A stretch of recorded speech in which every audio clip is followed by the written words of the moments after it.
Yeah. Order. Max Wilkinson to move the motion. Thank you, Mr. Efford. It is a pleasure to serve under your chairship. Now, we all know that the opinions on HS2 are many and varied. Whether or not that line is a good thing or not is not up for debate today. But nobody would have expected that the development of a high-speed rail line heading from north to London and back again would have a negative impact on trains heading west. Something about that statement seems entirely illogical. Unfortunately, for people in the West and in Wales, it is indeed the case that there will be widespread disruption to trains between London, Paddington and the West and South Wales for the next 6 years. And after that 6-year period is over, every train between the West and South Wales and London will be slower. The reason for the delays and for the slower services is the new Old Oak Common station, which is being built to serve HS2. At this point, it is important to state that today's debate, and indeed the wider public discussion, cannot be about whether HS2 happens at all or whether Old Oak Common Station is built. HS2 is happening, and anyone who has travelled on the Great Western Line recently will know that Old Oak Common is being built. But there are 3 points that we must all take up on behalf of our constituents. The first is how the impact of construction work at Old Oak Common can be mitigated. The second is how Old Oak Common can become a station that is useful for our region, and regions indeed. The third is how the government uses its power to mitigate the long-term impact of slower trains heading to and from the West and South Wales by improving services in other ways. I will ask a number of questions throughout this speech, and although I'm sure that some of the questions do not yet have answers, I hope the Minister will at least be able to address each of the questions to confirm the government's position and its intentions. Firstly, I will deal with the construction phase. Now, to most people who are aware of it, the new station will be known as the place where the previous government had intended to terminate HS2. That was before the new government decided to bring back the suggestion that HS2 will end at Euston. But it is much more complicated than that. Old Oak Common is being built on the Great Western Line, as I mentioned earlier, and consequently, a decision has been taken that all trains using that line will eventually stop at Old Oak Common. Now, this makes sense to those in charge of big transport infrastructure, but it will not necessarily make sense to the people we serve in the West and in South Wales. Rail industry experts tell us that that will lead to between 4 and 7 minutes being added to each journey in the long run. But during the period of disruption while construction takes place, we will endure 29 days of disruption in this current operational year. That disruption has already begun. 30 days of disruption in 2025-2026. 41 days of disruption in 2026 to 27, including 14 days when no trains run at all. 34 days of disruption in 2027 to 28, including 11 days when no trains run at all. And 47 days of disruption in 2028 to 29, including 18 days when no trains run at all. And the disruption for the following year is not yet known. The majority of the impact will be on Sundays and at Christmas. Now, we might assume that Sunday is a quiet day on the railways, but since my election and my need to travel to London sometimes on a Sunday evening, I can tell members that that is not the case, particularly when GWR is unable to run most of its timetable. Now, the number of constituencies that will be impacted by this work is absolutely huge. Furthest away, every constituency in Cornwall, every constituency in Devon, most of Somerset, Bristol, parts of Herefordshire and Worcestershire, South Wales, my own area of the country, Gloucestershire, Wiltshire, Berkshire and Oxfordshire. That's a lot of people whose journeys are going to be slower for a very long time, and a lot of people who will have to make alternative arrangements when trains are cancelled. Of course. I'm very grateful to my honourable friend for giving way, and indeed my constituents, which includes the station of Penzance, will be very deeply affected. We're 5 hours away from Old Oak Common, and we're going to be experiencing much of the pain with no gain. And the problem is that the 67 billion that's being spent on HS2, if just a fraction of that were used to address the Dawlish issue, for example, 1/200th of that budget, which is 3 hours away from Penzance, those kind of things need to be addressed if we're to see some kind of compensation. I absolutely agree. It does make the point that while the joining up of London with the North and the Midlands is a laudable aim, there is a real risk that the West and South Wales ends up being left out, and the amounts of money that are being spent on HS2 are not matched by rail investment towards the West, as those of us who represent those constituencies are well aware. So my first question to ministers is to ask what assessment has been made of this fixed-term construction disruption to the economies of the constituencies affected, including my own in Cheltenham, and what assessment has been made of the clear risk that the disruption caused by construction is wider than that which is currently being reported, perhaps extra days of construction work leading to more cancellations. And what discussions have ministers had with Network Rail on ensuring that the speed limits associated with the construction work could be 80 miles per hour rather than 60 miles per hour? Now, the second area to explore is how Old Oak Common might become a station that serves our constituencies rather than simply making things less convenient. That is a much more complex discussion, and those of us who have seen the maps will know that this is something that is still up for some debate. Rail industry professionals suggest there is an opportunity to either improve services or significantly mitigate the impact of the potential disruption. But the core problem is clear.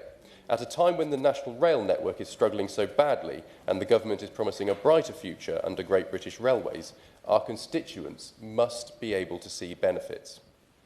I'm certain that for most members in the room today, we will all agree that the 4 to 7 minute loss of time must be offset. But we do have the potential for Old Oak Common to become a significant interchange, enabling travellers from the West and South Wales to switch onto the London transport network earlier, perhaps via the Elizabeth line or to London Overground services. Achieving this aim would ensure smooth onward journeys, not just into central London, but if it's got right, to elsewhere too.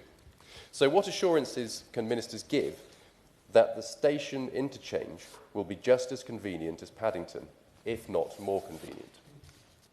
Now, is the convenience of the interchange with the Elizabeth line really as secure as members have been led to believe in some of the briefings, or is that not yet guaranteed?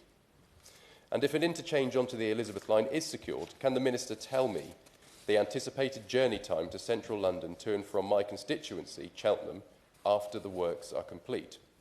And with regard to interchange with overground services, can the minister confirm whether technical studies have begun so we can work out what is possible?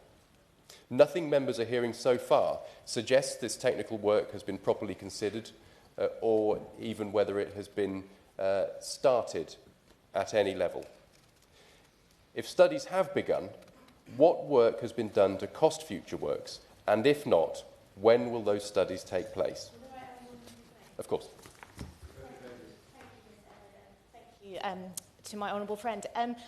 One of the things that concerns me about the mitigation that has been expressed by the Rail Minister is that we will, from the South West, be able to connect to the Midlands and Birmingham. Does my honourable friend agree with me that that's not actually a good enough solution and a good enough result for the overground services, and that we do need those connections into London because, quite frankly, we can already get to the Midlands and the services that HS2 would be offering?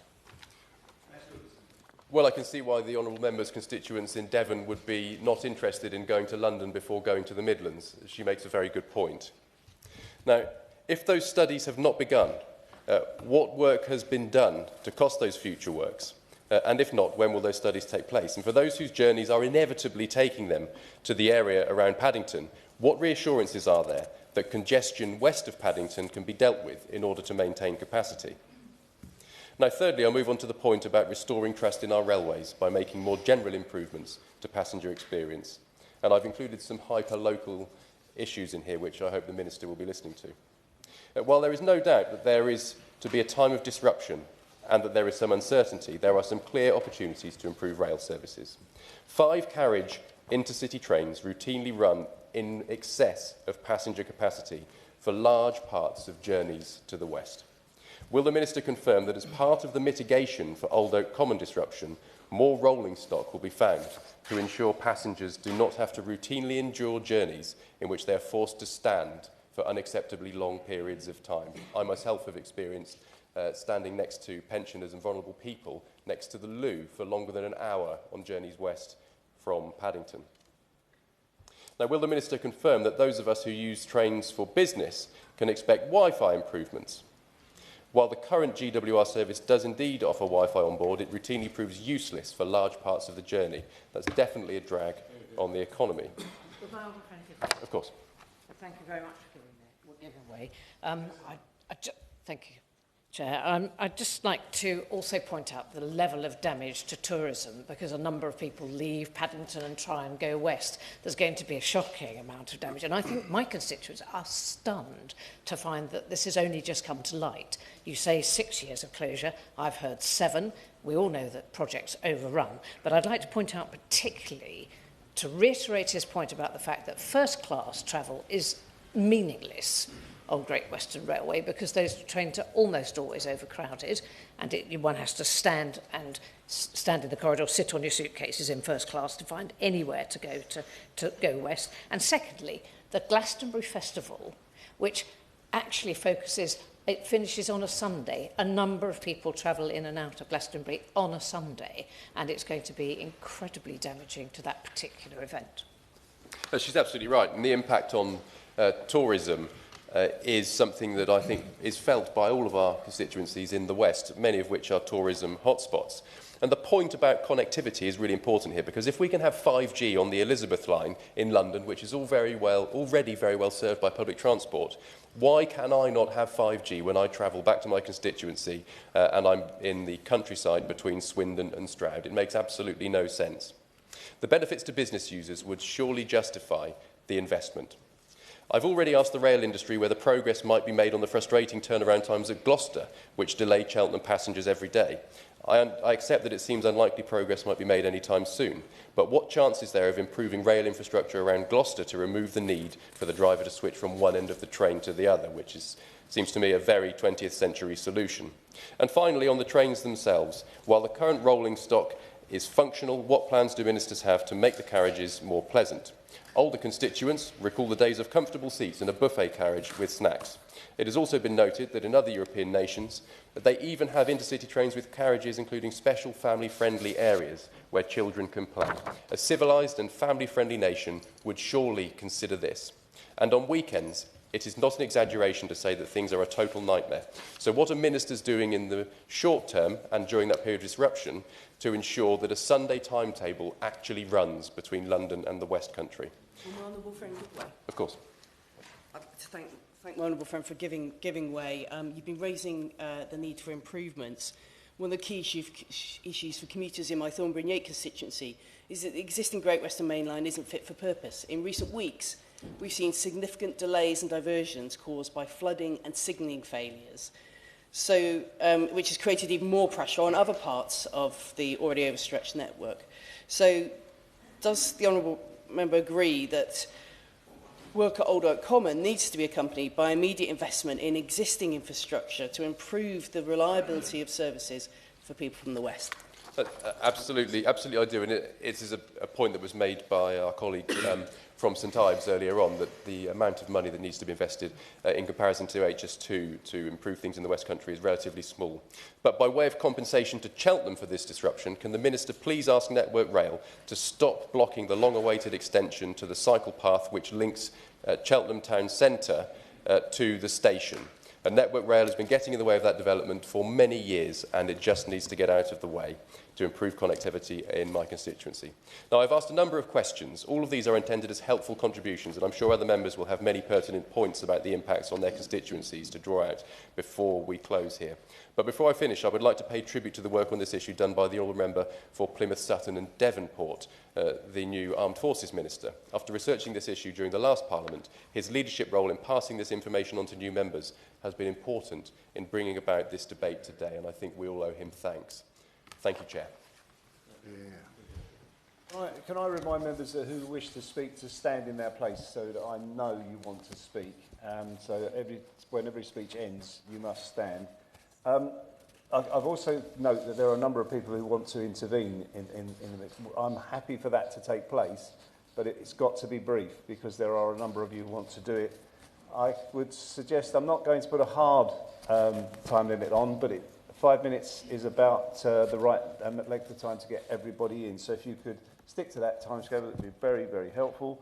The question is that this House has considered the impacts of Old Oak Common Station on rail services to the West and Wales. And I call Richard Ford. Thank you, Mr. President. It's an honour to serve under your chair. The South West is a region with enormous untapped economic potential.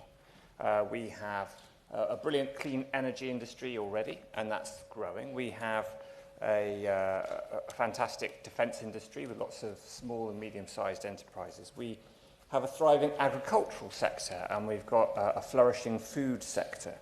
We've got a tourism industry which welcomes over 20 million visitors per year, and our economy depends very heavily, with all of these things, on its reliable transport links.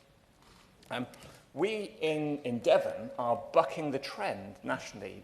Since 2019, the proportion of rail journeys taken across the country has fallen by 6% since 2019. But in Devon, the proportion of rail journeys has increased by 9%.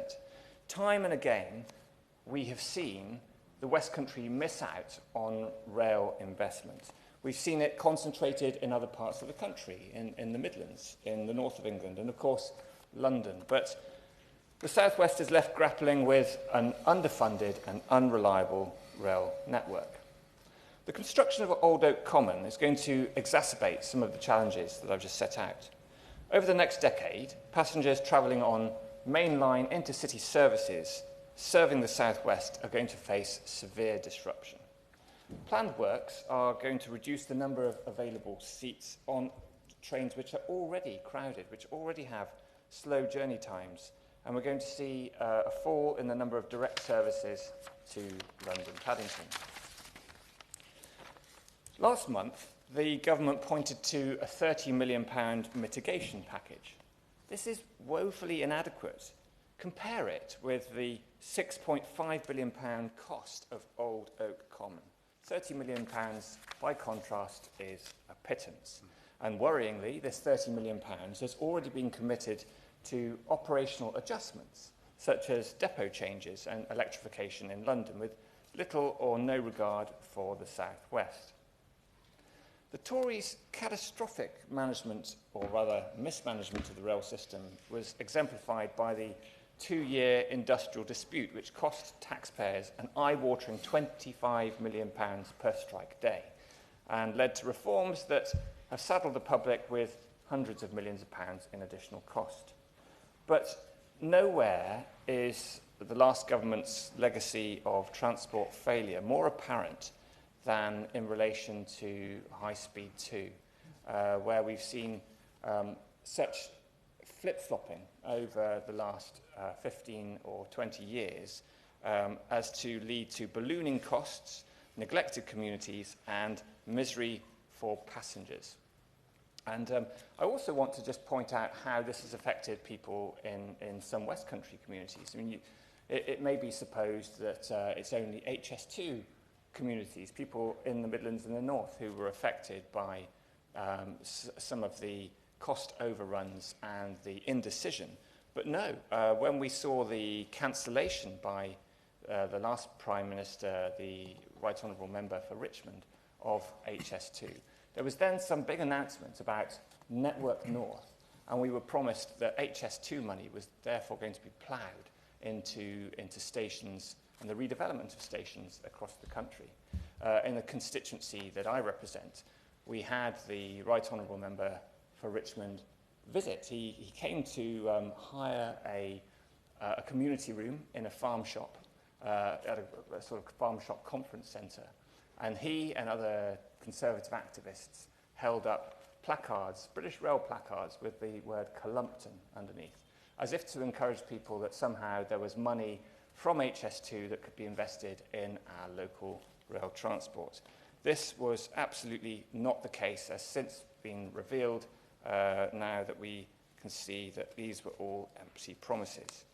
Old Oak Common is one more step in this misadventure. We've got the additional 20 minutes that Old Oak Common adds to a journey from Paddington to the southwest, which could be enough, I'm afraid, to influence holidaymakers away and so that they might choose other destinations overseas. And this would be a tragedy for the southwest economy. I really hope that the government looks kindly upon proper mitigation. I will. I'm making an excellent case, as indeed did the honourable member moving this debate. Of course, his constituency is 3.5 hours away from Penzance, so a 20-minute delay itself for people at Penzance is not necessarily the issue. It's the disruption, the uncertainty, and all of the other factors on the route which actually make the current service completely inadequate. And that's really why we want to see the investment and improvement to actually bring the service up.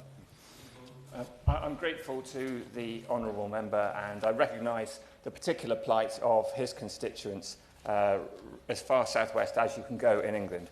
My time is up. But I just would plead to the Minister to think again about the £30 million mitigation fund and whether it really offsets the costs that South West residents will bear. Thank you. Davies. And Davies. Thank you. Siocl fawr, Chair, and it's a pleasure to serve under your chairmanship today. It's well documented that Wales is being robbed of £4 billion in consequential funding for HS2. Now, we learned that Welsh passengers will be robbed of their time as trains travelling along the Carmarthen, the Caerfyrddin to London line could be cut off from Paddington and diverted to Euston for at least 7 years due to the construction of Old Oak Common. It's no wonder, actually, that HS2 is being referred to as the Great Welsh Train Robbery. But it may not be only the passengers in South Wales that will be affected. Those travelling from North Wales to Euston will likely have to deal with even more crowded trains and disrupted journey times. Can the Minister set out what meetings she has had with Welsh First Minister, setting out the near decade of disruption facing Welsh passengers? Or has the Welsh Government made any representation to the UK Government on this issue? I find it unlikely, actually, that the Welsh Government has been standing up firmly for Wales regarding the fairness of our passengers and railways. And only recently, the First Minister of Wales said that she felt sorry for the Prime Minister after asking him for money from HS2. It's Welsh passengers that I feel sorry for, not the Prime Minister, given that we are the ones being denied the investment needed in our railways. Historically, Wales has had very low investment in our railways, and despite having 5% of the UK population and 11% of track miles, Wales has only received 1 to 2% of rail enhancement funding in recent years. In England, the proportion of electrified route is 44%. In Scotland, it is 33%. And wait for it, in Wales, it stands at 7%. Shocking. Westminster governments have broken promises for the electrification of the North Wales main line and full electrification of the South Wales line up to Swansea. So can the Minister explain why the people of Wales should be denied a modern, fast and reliable railway like those of other European countries? Old Oak Common is yet another example of how unjust the current arrangements are for Wales. The government must change course and deliver the billions Wales is owed for HS2 and ensure that there is proper mitigation for Welsh passengers due to the disruption at Old Oak Common. Diolch. Martin Rigby. Following the failures on HS2 from the last government, Old Oak Common might have made sense as a terminus to HS2 from the north. It is no longer that, and now does not make any sense at all. A 14-platform station that duplicates connections from Paddington and Euston is neither wanted nor needed. We know that trains can go to Euston. We've seen that at the weekends already. The new tunnel will make that faster, no doubt. I do understand the station is being built. It is likely too late to redesign. However, after a period of 6 years of construction delay, it's adding insult to injury to then have a delay of between 5 to 15 minutes on every train on the GWR network going to London and out. Yes, there is a choke part of the lines going into Paddington, but HS2 will be going to Euston via tunnel, and Elizabeth line is already going to Paddington, so we gain no benefit. I understand that the ongoing plan of all trains stopping at Old Oak Common has been under discussion, so surely it's now time to revise that decision and change this bizarre plan in its tracks. There is an alternative. Fast trains should not stop at Old Oak Common. In addition, the South West must see benefit and not just be second class to Midlands traffic. At the very least, we need a commitment to complete the Dawlish Resilient Works and to have other schemes, including partial electrifications on the route to Cornwall, to speed up the line to Penzance. Thank you. Chair. It's a pleasure to serve under your chairship, and I'd like to thank my honourable friend for securing this important debate. Wales is a proud industrial nation, which was built on the back of the railways, with the world's first train operating at Penydarren Ironworks in Merthyr Tydfil. It didn't carry passengers, it carried coal, but it was a train nonetheless. However, Wales's proud contribution to the rail in this country has been diminished in recent years by both government neglect and diminished services from rail providers. As the development of HS2 continues, the work at Old Oak Common Station in London may seem like an isolated project in the heart of England with little consequence elsewhere. However, the implications for Wales are substantial and far-reaching. Construction work at Old Oak Common is set to impact services along the South Wales Main Line until 2030, 5 whole years during which Welsh travellers will face slower and more disruptive journeys into London. In addition to longer journey times, the disruption is expected to reduce the number of available seats, diminishing the already poor capacity and connectivity and resulting in fewer direct trains to London, reducing resilience to recover from any delays. This disruption in services for residents across South Wales, including those in my constituency who use Great Western Railway services at Neath and Newport, is coming without any significant long-term benefit to them. HS2 does not involve a single mile of track in Wales, yet the previous Conservative government decided to class the project as an England and Wales project, a designation which Labour has taken an active political choice to keep, despite their own ministers in Wales admitting it is deeply unjust. This means that Northern Ireland and Scotland both received a consequential funding to spend on transport, while Wales received not a penny more, particularly none of the estimated £4 billion it should have received as a result of the project. And even ignoring HS2, as my honourable friend has mentioned, Wales is already underfunded when it comes to investment in rail, receiving just 1% of rail investment in the UK, despite having 11% of the country's rail network. This is having tangible real-life impacts. In my own constituency, the already limited service along the Heart of Wales line is being cut further. Altogether, it seems that despite Labour promising a change in how Wales is treated from when the Conservatives in power, they have continued with a business-as-normal approach. And it's completely inappropriate that my constituents and people across Wales are now expected to deal with a further reduction in services for several years for a project in London that will provide no benefit to them while they continue to be robbed of investment in their own local services. This Labour government must listen to the Welsh people and ensure that this disruption is minimised and that Wales receives its fair share when it comes to rail funding. Rebecca Smith. It's a pleasure to serve under your chairmanship. this morning. This is the second debate we've had on the railway line in the last week, so I'm not going to repeat everything that I said last week that was more specifically just about Devon, but we did touch on Old Oak Common last week, and I'm keen to do so today. I do think, though, at the beginning of my comments, it's worth just reminding anybody listening and those who are reading the Hansard afterwards that it was actually the coalition government of the Liberal Democrats and the Conservatives who first put forward the white paper for HS2 in 2010. So there's been quite a lot of Conservative government bashing in this debate so far, and I think let's be realistic that it was a coalition decision. However, I'm going to continue to remain friends with my Liberal Democrat colleagues who I work with across Devon and continue to speak about the topic before us this morning. So one of the things I did say last week, which I am going to repeat because I think it's really important, is that Devon and the wider South West are not just holiday destinations. And as has been touched on by the member for Honiton and Sidmouth, we have a thriving local economy. We're really keen to make sure that that grows, and anything that hinders rail travel in and out of the South West is going to have a problematic impact on that.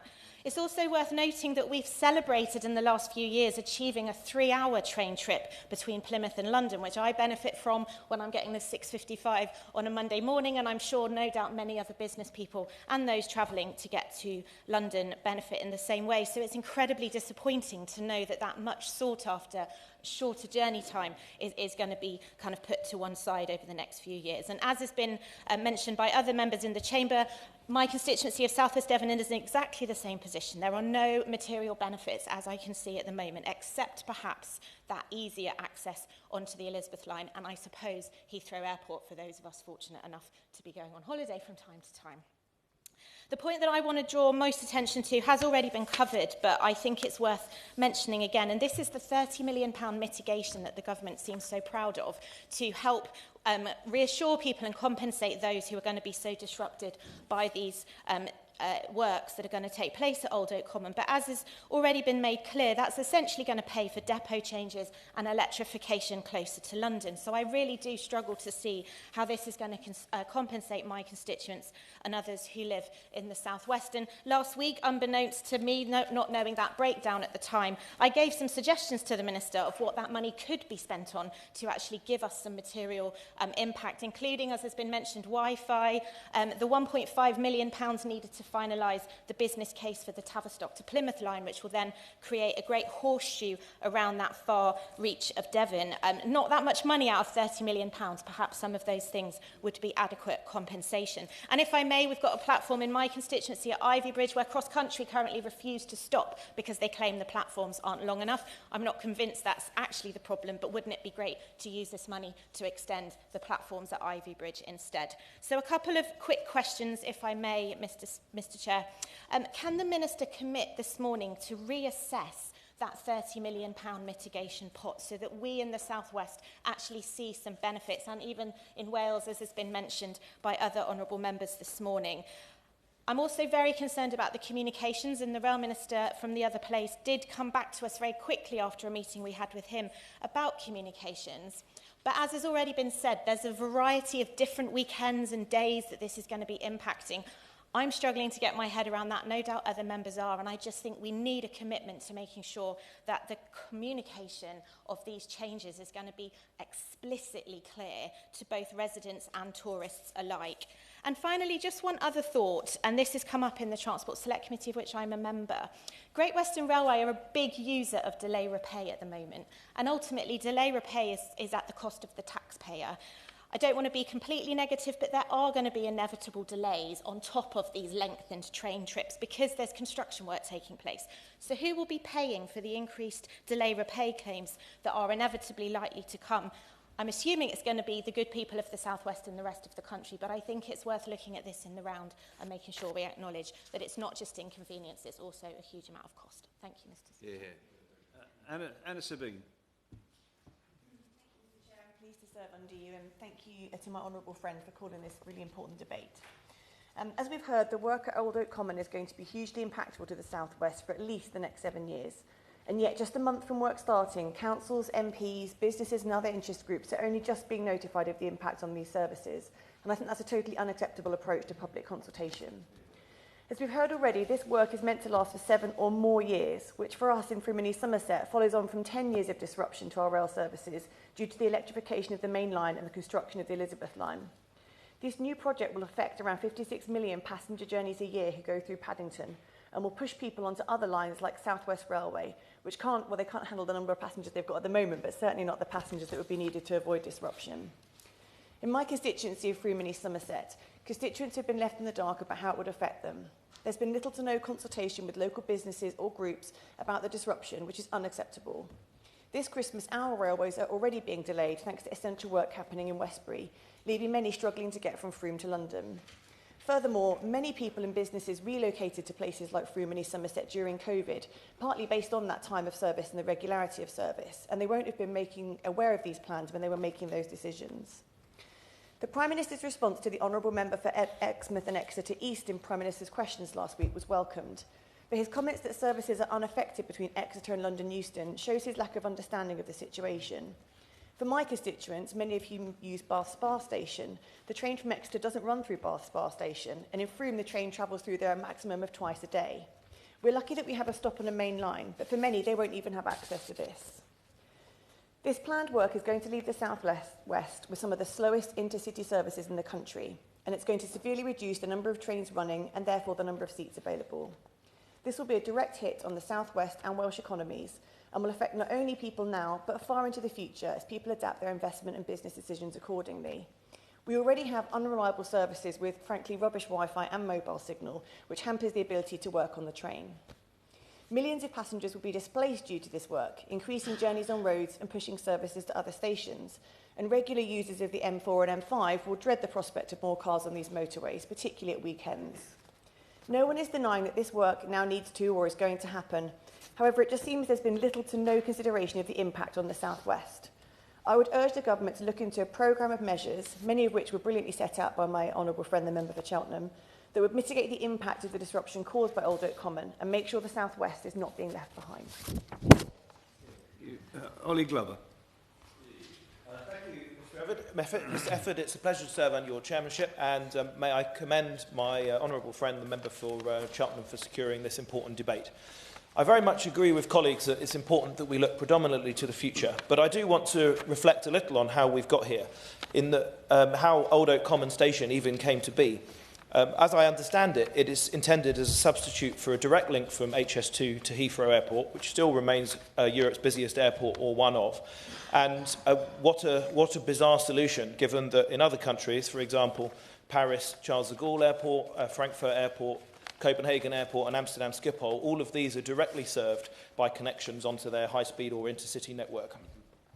The decision to stop all trains at Old Oak Common is also bizarre, but will be necessary if there's only going to be 2 fast line platforms and no relief lines. I understand why, from a timetabling perspective, that is necessary.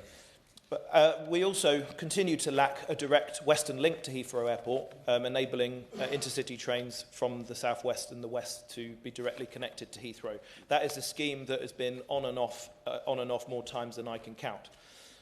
But having said all that, as so often with British infrastructure schemes, we are where we are, and there's no point crying over spilt milk, or in this case, more likely spilt concrete.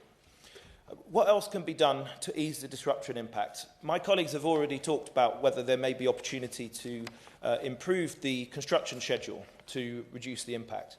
But I also call on the Minister to make sure that the train operators are properly examining options for more or longer trains on alternative routes, for example, between Reading and London Waterloo, where 4 trains an hour could easily be accommodated in the timetable, or longer and more frequent trains between Oxford and London Marylebone. Given we are going to have this station, how can we make the most? And if I may, I would like to add to the wish list of my colleagues for compensatory improvements, which, it must be said, probably exceeds in length the Christmas lists of all of the offspring of members in this House. I would like to see electrification completed to Bristol and Didcot to Oxford. Those bi-mode trains are not very reliable compared to all-electric trains.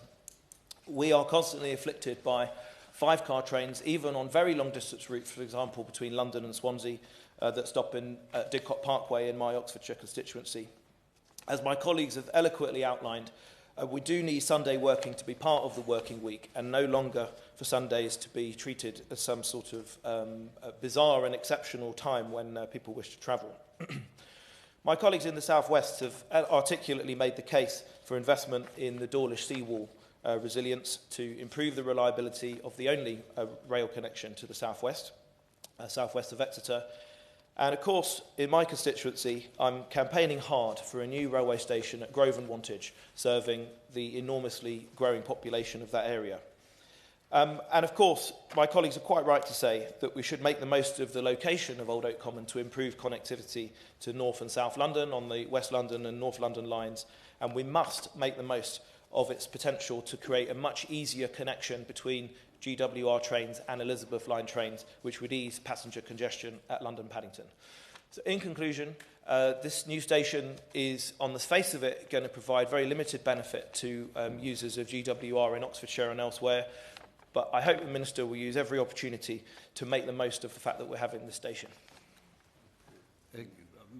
Mr Amos, I'm going to allow you to speak, but you weren't here for the opening speech. I'll just remind you that you should be here for the opening speeches, but as we've made good time, I'm going to allow you to speak on the basis that I appreciate how important this is to our constituents, these issues. And Mr Amos.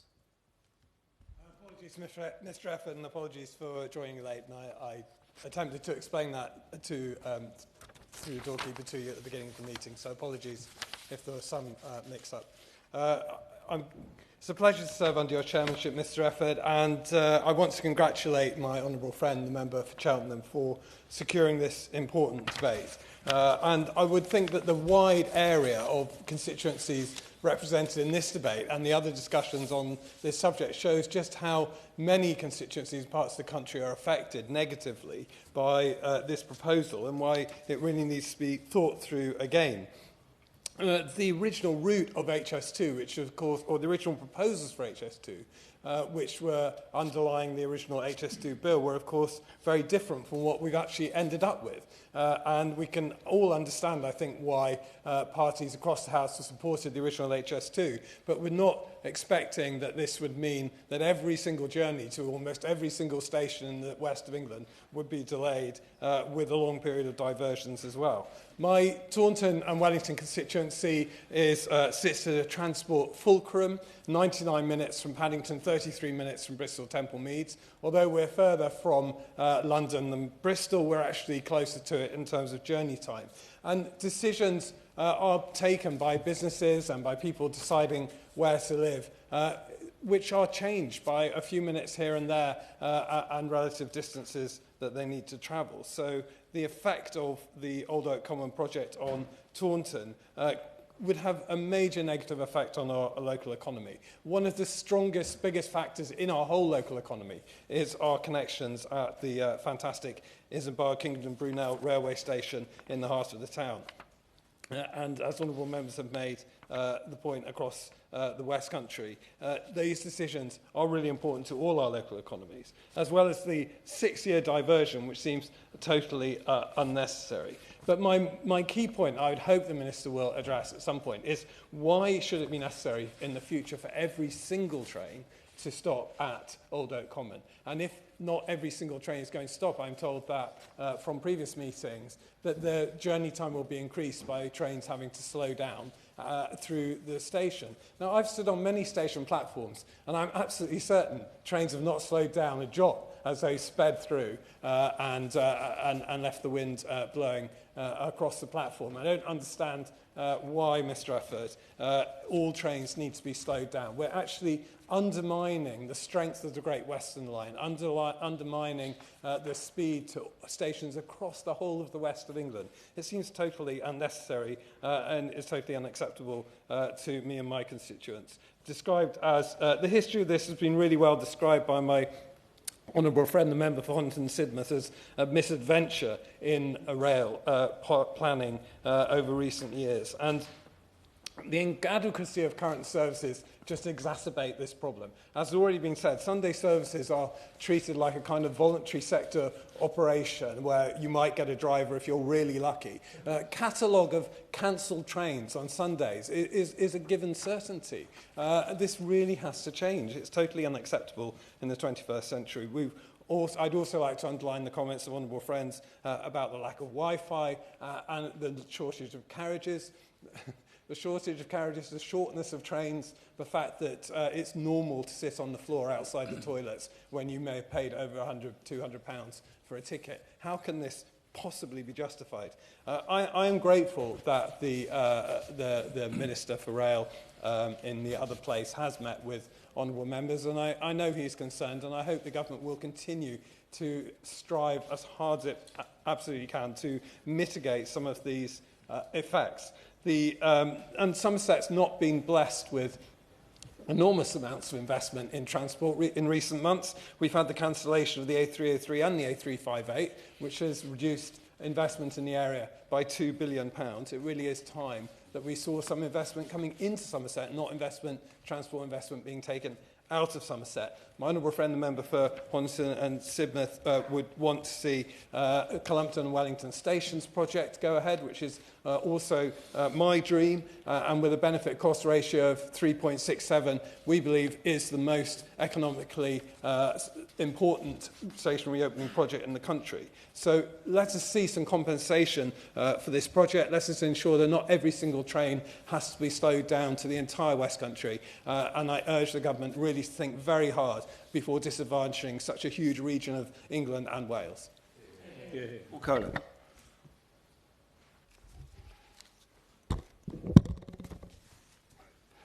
Thank you, Mr. Efford. It's a pleasure to serve under your chairmanship. I would like to thank my honourable friend, the member for Cheltenham, for securing this debate. As we have heard from my colleagues from across the House, there's understandable worry and concern about current and upcoming work.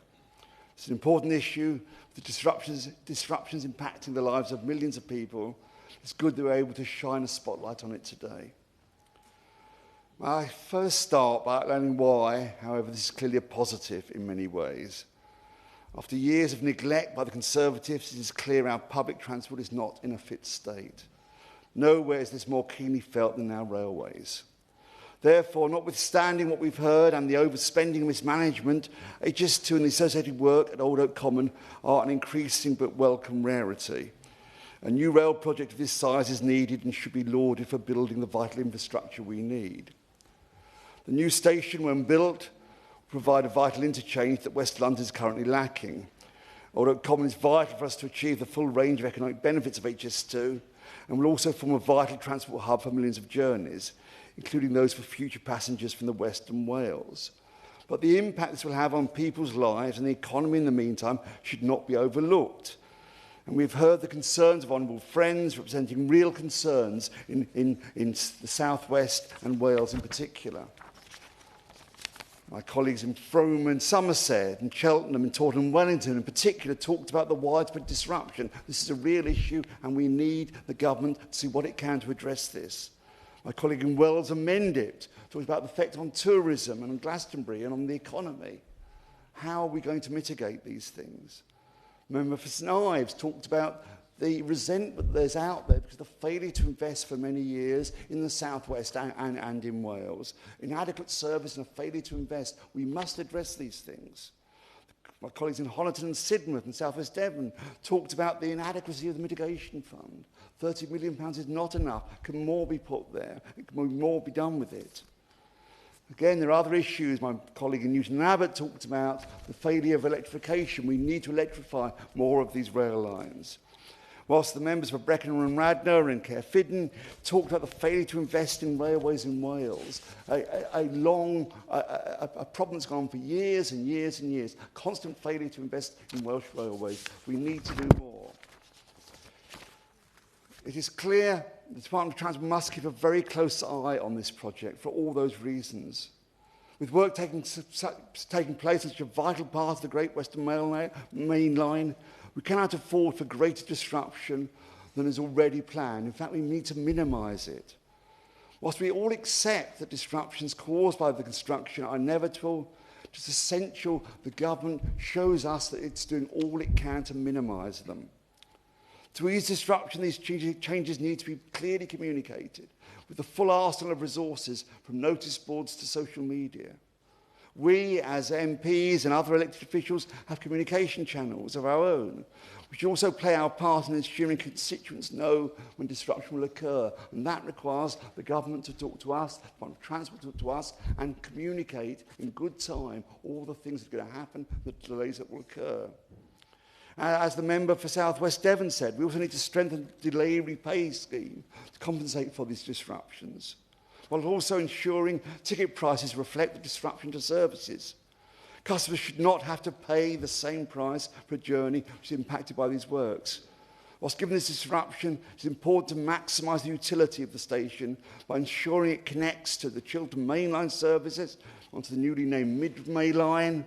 And as the member for my honourable friend from South West Devon said, we need to maximise the potential of Old Oak Common and make sure it's fully exploited, particularly in connections with London. There's a lot to be done, and to mix my metaphors horribly, it won't all be plain sailing.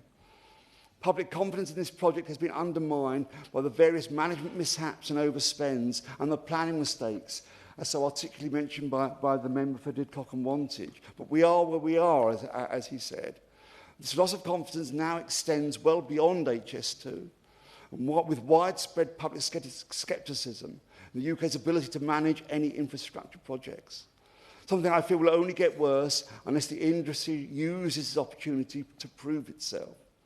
So ensuring this project is well managed, on time and clearly communicated is consequently key to not only minimising disruption and reducing the economic impact, but in rebuilding public trust in large-scale infrastructure projects across the UK as we begin addressing other failings in our transport network, including the unacceptably poor provision of transport, as I've said, in Wales and the recently and the West. Which is why it's critical the open access rights first group, recently purchased for Carmarthen to London Paddington services, are protected under rail nationalisation, while the government must invest in other railway schemes in the South West, in the Midlands Railways Hub and in the North Wales Main Line. Let's be clear, my party and I support building infrastructure, ensuring our railways receive the investment they vitally need. We must, however, always remember these projects are ultimately for passengers, should always be at the centre of the decision-making process. Disruptions inevitable, but passengers and politicians need to be convinced it's being kept to a minimum.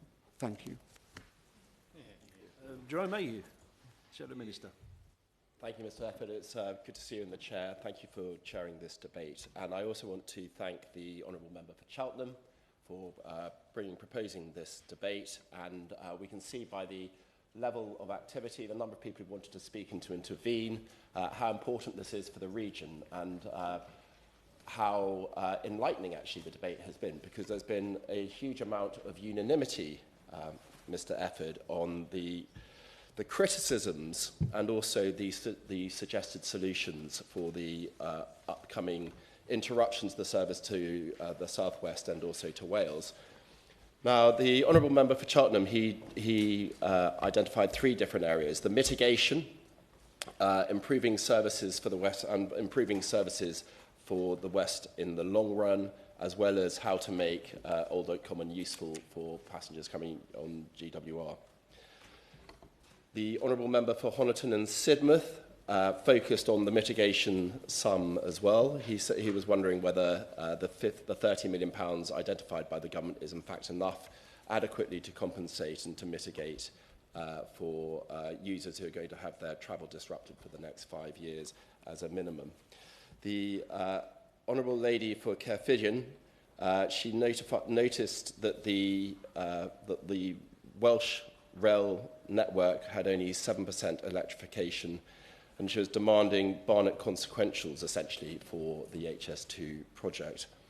The Honourable Member for Newton Abbot was one of a number of members who highlighted that all trains were due to stop at Old Oak Common, and that this was going to add time to everyone's journeys of between, depending on the estimates, between 4 and 7 minutes.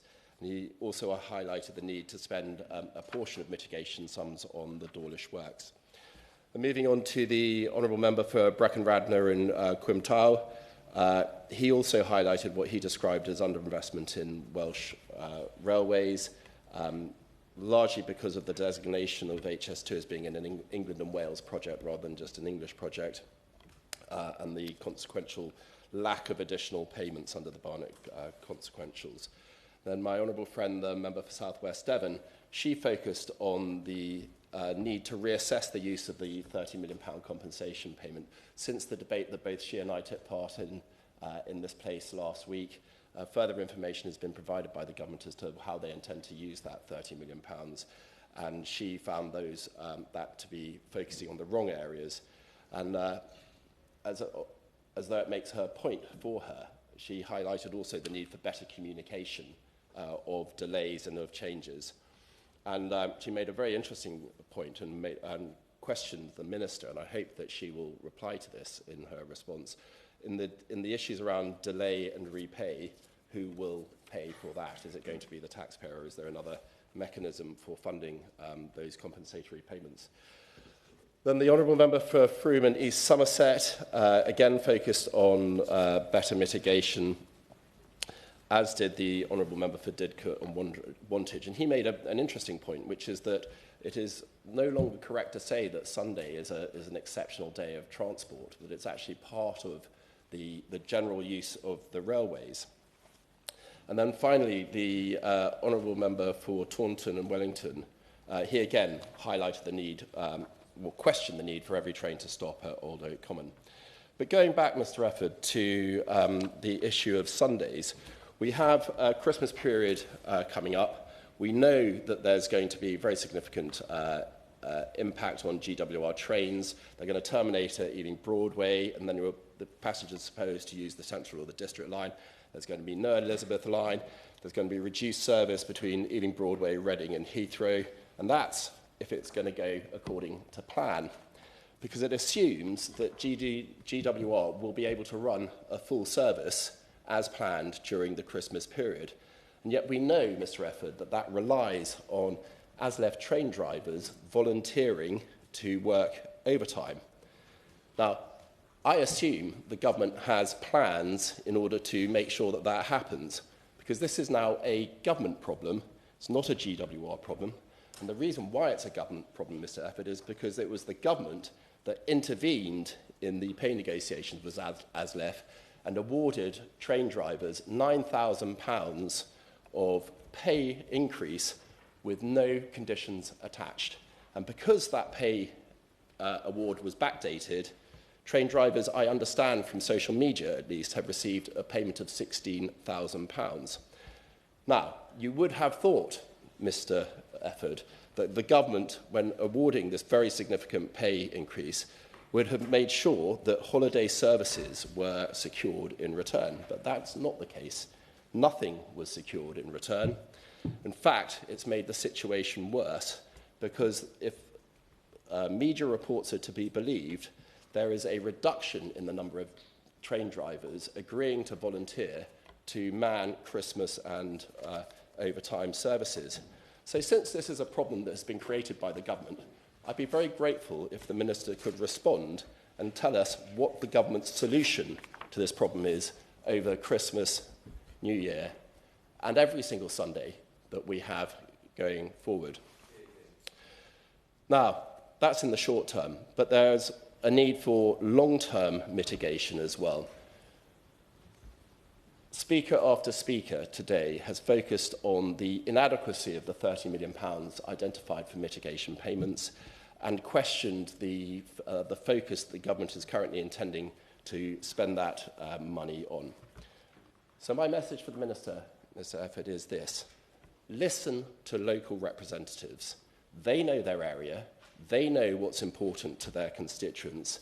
They know how mitigation can be spent much better than department officials. And if there's anything to be taken away from this debate, it's that the local representatives who've stood up for their constituents in the debate today have highlighted repeatedly the areas which need focus in order to mitigate some of the worst impacts on their constituents and the travelling public. And that brings me finally, Mr. Efford, to communication.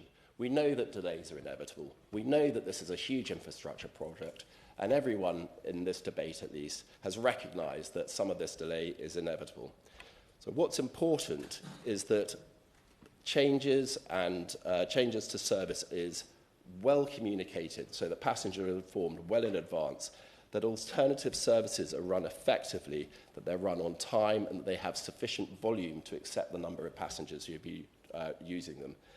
And that adequate compensation for poor services, for reduced services, not just for a day or two, but for over years, is supplied by the government. Now, that compensation can come in a number of different ways. You could, as some members, honourable members, have suggested, you could reduce fares over this period to take account of increased time for journeys to take place, and also for a lack of predictability in journeys. An alternative, Mr. Efford, would be to increase significantly the amount of mitigation payments which are available, increase it significantly above the £30 million which has currently been identified by the government, not as an additional cost, but as a recognition that the quality of service for the travelling public in the South West and Wales is going to be adversely affected, and we need to do as much as we can to prevent that. So what plans does the Minister have for price reductions or increasing the bucket of compensation to reflect those reduced services? And finally, Mr. Efford, the key takeaway, listen to local members of Parliament, hear what their concerns about the reduced service for their constituents, and take very seriously the recommendations they make of how mitigation can be put in place. Thank you, Mr. Efford, and I want to start by congratulating the Honourable Member for Cheltenham for securing this debate on the impact of Old Oak Common on rail services to Wales and the west of England, and I thank all Honourable Members for their contributions today. This government understands the important role the rail network plays in providing connectivity to support economic development, housing and employment growth, as well as access to jobs, public services and leisure. That's why we've made fixing the Britain's railway one of our top transport priorities. We've been clear that rail services have been failing passengers for too long. Cancellations are at a 10-year high and punctuality is inconsistent across the network. So I'll take no lectures from the Honourable Member opposite, the Shadow Minister. We need to improve services for passengers and deliver better value for money for the taxpayer. We have taken immediate action, such as bringing an end to the long-running pay dispute with train drivers, and ministers continue to meet managing directors of train operators and their network rail counterparts to address poor performance and demand immediate action to raise standards. If his government was in power, we would still see drivers out on strike. Just last week, the Rail Minister again met with Great Western Railway and Network Rail to make sure they're progressing their plans to restore reliability on this route. And I'll come to the members' questions in a little while. Turning to the subject of the debate, Mr. Efford, Old Oak Common Station is a crucial enabler for the government's growth mission. It's not just a connection to HS2 for Birmingham and the north, but will be a destination in its own right, providing access to work and housing development alongside better connections to other services, including the Elizabeth line through central London and to Heathrow Airport. However, I very much recognise the concerns that honourable members have made about the impact the station and the construction works will have on rail services from Wales and the West. As I know you appreciate. I will give way on that. Thank you, Chair. The key theme that's come out from today's debate from honourable members from across Wales and the South West is that we're all being kept in the dark. What will the Minister do to engage with MPs from across this region to tell us about what mitigation plans have been put in place to deliver for us in our constituencies for the plan works in Old Oak Common? Well, I thank you for that intervention, and I will use the rest of my speech to do just that. And indeed, my colleague, the Rail Minister, I know has already had meeting with a large number of MPs to discuss these issues, and he will continue to engage on precisely those points. As I know that you will appreciate, Mr. Efford, a project of the scale and significance of Old Oak Common cannot be delivered without some disruption to existing services. Our challenge to HS2 Limited is to keep that disruption to a minimum and to support Network Rail and train operators to keep passengers moving. Now, the next phase of work takes place this Christmas and will see changes to Great Western Railway services from the 27th to the 29th of December. The rail industry has been working hard to prepare for this work and invested £30 million to mitigate its impact and keep passengers moving. And I can set out some of the things that has been done to pay for. And whilst some of the interventions are close to London, they are specifically to allow Great Western rail passenger services during Old Oak Common work, such as electrification of the Poplars Railway, which connects Great Western Main Line and the West London Line. That allows services to access their maintenance depot and for more Great Western Railway trains to terminate at Ealing Broadway.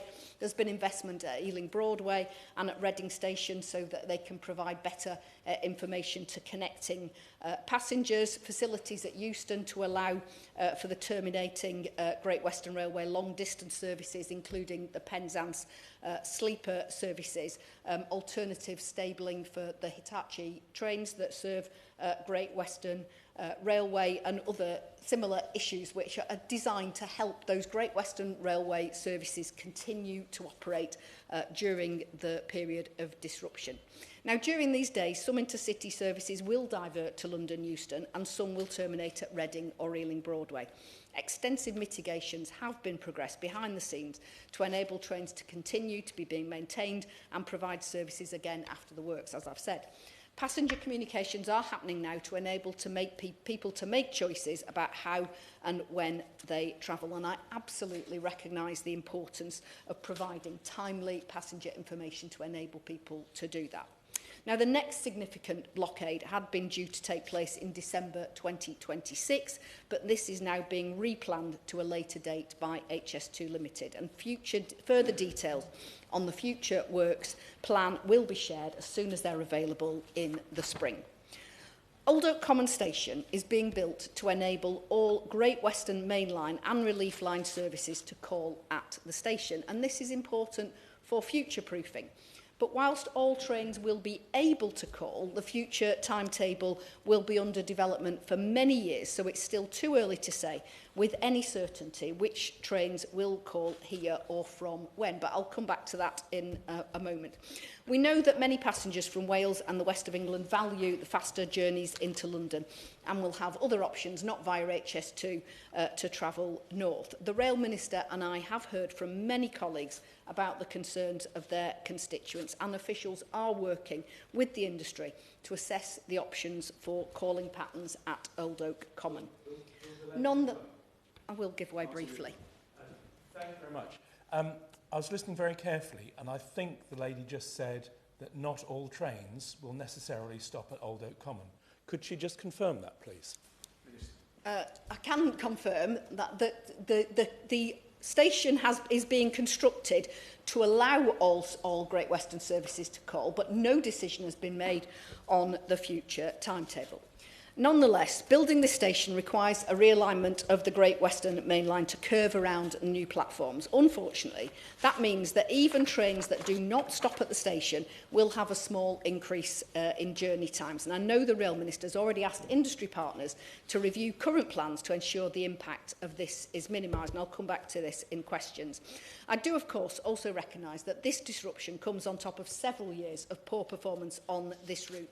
This government is determined to reverse this trend, improve punctuality and reliability, and rebuild a railway we can be proud of once again. So let me just turn to a few of the questions that were posed. I don't think I can possibly answer all of the points or questions made, but let me attempt. So I know that my colleague, the Rail Minister, has already met with many honourable members to listen to the concerns. I know he's committed to finding the best possible solution that minimises disruption to services serving constituencies in Wales and the West, and he'll continue to engage with honourable members on this issue. Now, a number of members asked about whether Great Western Rail services will stop at Old Oak Common and raised concerns about the impact on journey times. There will be a small but permanent journey time impact for all services passing through Old Oak Common without stopping. And I recognise that that is a disbenefit to honourable members' constituents, and the Rail Minister has asked what more can be done to get that down from the estimated 90 seconds. The honourable member asked about increasing running time, through the honourable member for Cheltenham, through the station from 60 miles per hour to 80 miles per hour, and Network Rail has already begun to develop proposals, and these were discussed at the last Old Oak Common programme board, which the Rail Minister attended. If some or all services are to stop at Old Oak Common, and as I said, no decision has been made yet on future timetables, that's some way off. This will, of course, add further to journey times. A suggestion has been made that this could add 4 to 7 minutes to journey times. Obviously, that would slow down those services, but of course would allow potential interchange with the Elizabeth line and access to parts of London via the Elizabeth line and potentially via London Overground. Obviously, London Overground doesn't connect directly at this stage, but work has begun to consider Old Oak Common connectivity, and a range of options are under consideration for improved walking routes through to more material interventions. A number of periods for blockade lengths were mentioned, and the programme is currently under review, but these are likely, but I think there will be periods of disruption, as the Honourable Member set out, and those are perhaps likely to be the level he described, or maybe over a longer period. And as has been noted, diversion to Euston, when those blockades are in place, Euston will allow services to continue direct into central London for the many constituencies represented here today, when the line between Ealing Broadway and Paddington is closed. And of course that will add perhaps 15-20 minutes to journey times, I believe. The Honourable Member for Cheltenham, and indeed a number of colleagues, asked about short-form trains, and he described very clearly what the impact that has on people's experience of journeys, which is totally inadequate. I know that the availability of sufficient fleet is absolutely vital, and I recognise the inadequacy of the situation when those trains are so over capacity, and I know that my colleague, the Rail Minister, is working to address that. He also mentioned Wi-Fi, and free Wi-Fi is available on Great Western Rail services, but absolutely aware that connectivity, there are connectivity issues on part of the network, and I recognise that from my own travels on the rail network. The Rail Minister has asked officials to explore the feasibility of a range of technology options to improve passenger connectivity on the rail network, and the Department is conducting research to measure the strength of mobile phone signals along the network to fully understand where interventions are needed and the potential impacts. He rightly raised the issue around Sunday timetable and cancellations, and that's due to a range of issues, including infrastructure and fleet reliability, as well as train crew availability, which has resulted in higher levels of cancellations on Sundays in recent months. I agree that is not acceptable. We know these issues need to be addressed. They weren't addressed by the previous government, and we are working to do so. Finally, I know that he raised concerns about progress on the extension to the Honeybourne line active travel route in Cheltenham. I know very well. I absolutely agree with his assessment that that would be a valuable extension, and I understand that Great Western Railway, Network Rail and Gloucestershire County Council are working to progress the project, and if there is more we can do to hurry that along, I'm sure the Rail Minister would be happy to do so. I will give way. Thank you. I get another chance to speak very shortly, but on that specific point, the reason that I raised Network Rail's blocking of that scheme is because the way it's been done is by extending negotiations over contracts over a number of years to the point at which a bit of cycle path is costing tens of thousands of pounds per metre because Network Rail demands ever greater levels of infrastructure to be inserted. Now, I've raised this with ministers, I've raised this with all sorts of people. It is clear that Network Rail just wanted to kick it into the long grass by making it uneconomic. Now, the minister, if she, I know she's an advocate for active travel, if she could intervene with Network Rail and just say, get it done, I would be really grateful. Well, as he says, this government is absolutely committed to increasing the number of people who walk and cycle for short journeys. And if there is something that I or my colleagues in the department can do to unblock things and get things moving, we will certainly do so. There were a number of questions about investment in Welsh Railways, Mr Efford, and can I just assure honourable members that the Wales Rail Board meets regularly and provides a forum for the UK and Welsh Government to discuss matters of mutual interest. I understand the new Secretary of State is meeting with the Secretariat of State for Wales and the Cabinet Secretary Ken Skates, Cabinet Secretary for Transport, in North Wales imminently to discuss transport in Wales, and as Transport Ministers we regularly meet with our counterparts in the devolved governments.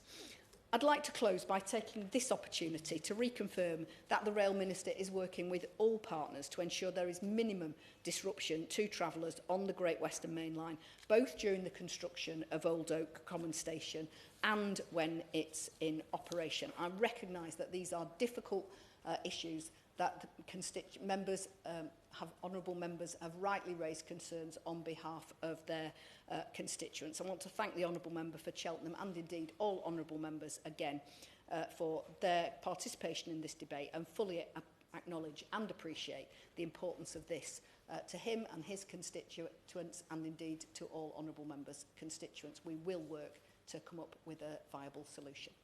We have 14 minutes left. That's not an invitation for a long speech from Max Wilkinson. I'll call you to sum up. Thank you, Mr Efford. I will speak for no longer than an hour. There is much to reflect on. I'm grateful to all colleagues for turning up today to this important debate. And I'm grateful to the Minister as well for addressing a number of the points that were raised. I appreciate there were probably about 35 questions raised during various members' speeches, and I raised a number of those myself.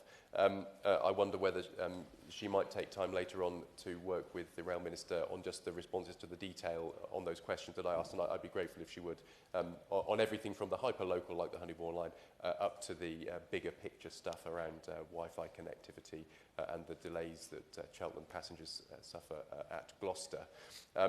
Now, I think the main thing that has come out of the Minister's response there is that there is still an awful lot to play for. And one of the key points that I took from what she said was that while the station is designed to take all the trains stopping there, every service from the west, actually that need not be the case. No, that is different from what we are generally being briefed on as members. And of course, when we're talking about the technical studies that need to go into the future infrastructure, which might link into the overground services elsewhere, there is an impact there on timings, and there is an impact on the public debate and the government's willingness to fund those studies and then fund that infrastructure if we are in now a period of some uncertainty about whether all of the Western Main Line trains will indeed be stopping at Old Oak Common or not. And the opportunity that is being sold by the rail industry, and indeed has been sold in the past by the government in the very recent past, it is thrown into some doubt if there is doubt about whether all the trains are going to stop at Old Oak Common or not. So it seems like there is quite a bit of thinking to be done, and I appreciate the government is in an imperfect position here. We all are. I would suggest that work on the technical studies about the opportunities and the economic benefits that we might get in our constituencies, but also to the nation as a whole, need to be picked up as soon as possible. I thank the Minister for her response today, and I look forward to hearing more in due course. The question is that the House has considered the impact of Old Oak Common Station on rail services to the West and Wales. As many as are of that opinion say aye. Aye. Contrary, no. I think the ayes have it. The ayes have it. Order, order. This sitting stands suspended until 11 o'clock.